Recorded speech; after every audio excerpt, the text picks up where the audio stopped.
What is up, guys? I hope everybody is doing well and continuing to stay safe out there. Again, another Tuesday is upon us, which means another weekly reset. As always, we are going to start from left to right and focus on your powerful and pinnacle rewards for this week. And we will also check out that Eververse lady and see what she is selling.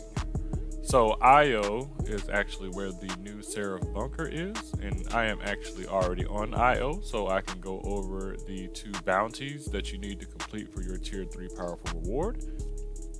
And you have the public servant bounty.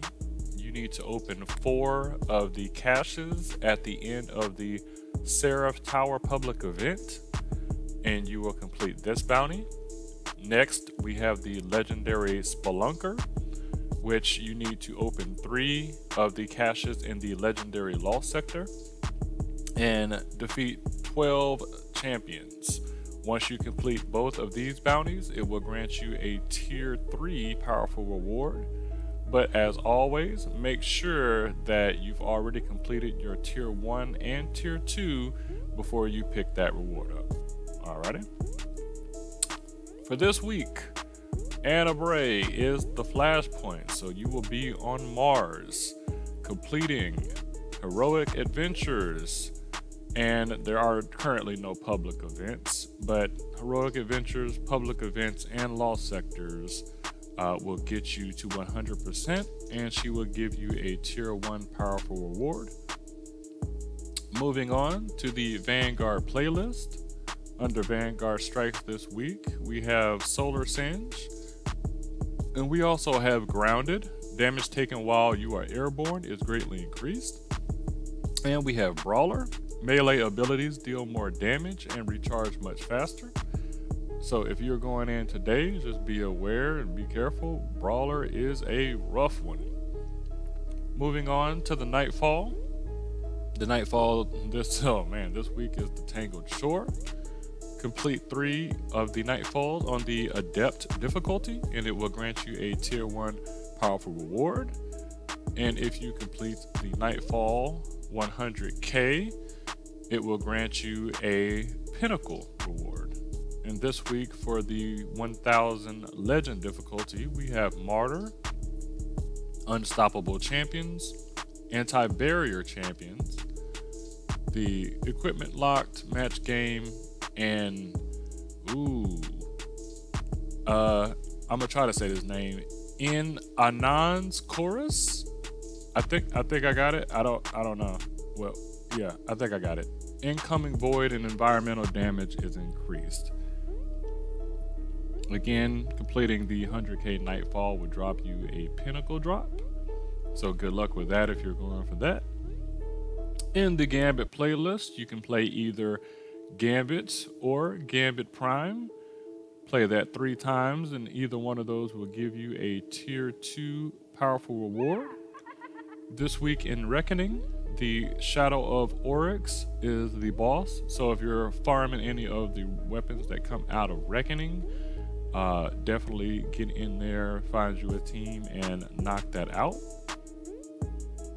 Moving over to the Crucible playlist. For our rotator matches, we have Momentum Control. Momentum Control is great if you are trying to complete the Randy's Throwing Knife quest, as you can use a Jade Rabbit and one-shot headshot people. It makes the progress go really, really fast. So you can play either Momentum Control or Showdown this week, and doing 4 matches in either one of those playlists will give you a tier 1 powerful reward. In the normal playlist, we have Rumble, Control, Elimination, Survival, and Classic Mix. That will give you a tier 1 powerful reward once you complete 4 matches in any one of those playlists. Moving on to the Moon. And starting from left to right, the Moon seems to have a lot going on lately, you know? We have the Garden of Salvation raid. And obviously, you get pinnacle rewards after completing every encounter in the raid. For the nightmares this week, we have the Nightmare of Fogoth, the Nightmare of Crota, won't be doing that. Nightmare of the Fanatic, and if you are going for the Master difficulty, the modifiers are Martyr, Exploder units have more health, you have Unstoppable Champions, Anti-Barrier Champions, Chaff, so the radar is disabled, Equipment is locked, Match Game is on, enemy shields are highly resistant to all unmatched element damage, Champions Mob, this mob mode contains additional champions, and Torment of Fogoth, void damage increased, knockback damage, and distance increased. So if you are going for the Master, please be careful. Those guys are ridiculous. But if you do 3 of the regular Nightmares, you will get a tier 1 powerful reward, even if you don't want to go for Pinnacle. So personally, I'll be in the Master later on today. Alrighty, moving on down here to the Nightmare Slayer Vendor Challenge. Killing 30 Nightmares in Sorrow's Harbor. Again, up here in this area. And the Altar of Sorrow is the easiest way to complete that. We also have the Lunar's Calling Vendor Challenge for Eris Morn. You complete her memory quest and she will grant you a tier 1 powerful reward. And you have a Mysterious Disturbance campaign mission that once you complete that will give you a tier 1 powerful reward. Moving on to the tower, starting from left to right. If you complete 8 of the Drifter's bounties, it will give you a tier 1 powerful reward. And completing your clan XP percentage for this week will grant you a tier 2 powerful reward. And just remember to complete all of your tier 1s before you go for that one. If you complete 8 of Banshee's bounties, he will grant you a tier 1 powerful reward. Complete 8 of Shax's bounties, and that will also give you a tier 1 powerful reward. And Zavala's 8 bounties will also give you a tier 1 powerful reward. So we are going to check out little Miss Eververse and see what she is offering for this week. Alrighty, let's see what Eververse has. Alright, so on the first page, we'll go from left to right. She has the Consecrated Mattergram. Bosses have a chance to drop an upgrade module when defeated. We have the Glimmer Shard. Defeated bosses have a chance to create a shower of glimmer. We have the Scavenger's Boon. Combatants defeated with precision final blows have a chance to drop planetary materials. Next up, we have the Circadian Chill. We'll take a quick look at that. It's not bad. If you're into blue and white, you can pick that up for 40 Bright Dust. We have the Only the Penitent Pass for the Last Perdition, which gives it kind of a Suros regime type ornament. We have the Big Red Button emote. I bet you won't push it. I bet you won't. Stop looking at it. Push the button. Anyway, I'll move on. I'm sorry. All right, we have the Motive Force. Wow, that's a really big boy. Okay, if you like your sparrows to be chunky, you can pick this one up. And the roles seem to be the same as last week. Custom drive, a random mod, and destabilizers. So I guess they're just doing repeat stuff from Eververse now? Question mark? I don't know. Moving on to the seasonal offerings. Everything under this tab is for real currency. So if there's anything here that you fancy for this particular season, you will be able to pick this up for silver. Moving on to the archives. This is all the previous stuff that Eververse has sold in the past, and you are able to pick this up for silver as well.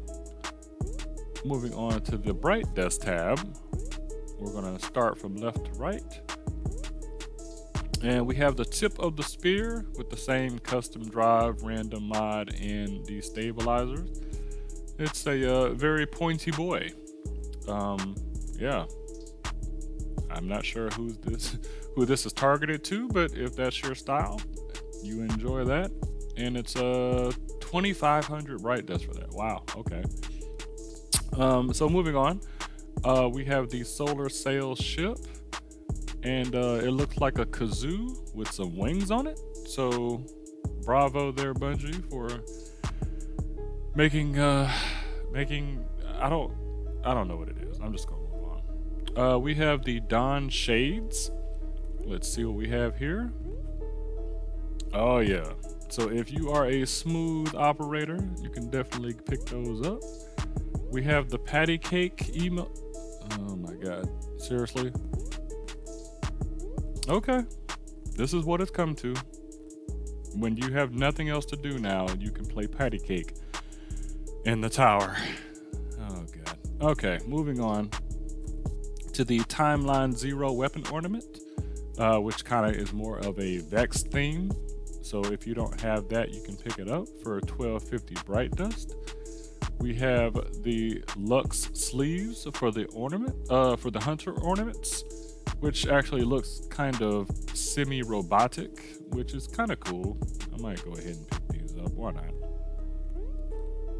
All right, we have the Nano Redux Hunter Ornament, and I think they sold this a couple weeks ago for Bright Dust as well.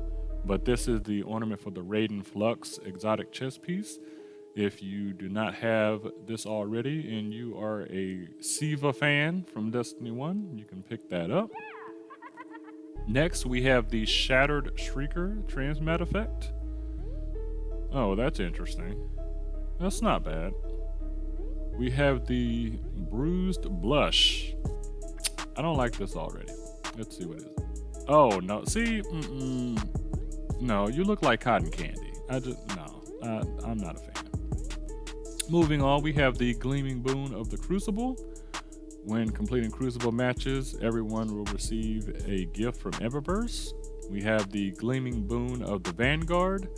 When this is used, all players in the strike at the end will receive a gift from Eververse. And then we have the 3 that we went over earlier. So that's going to do it for this video, guys. I appreciate you stopping by and watching the video. And as always, stay safe out there during this time and get out there and get those pinnacle rewards. I'll talk to you guys later. Have a good one. Peace.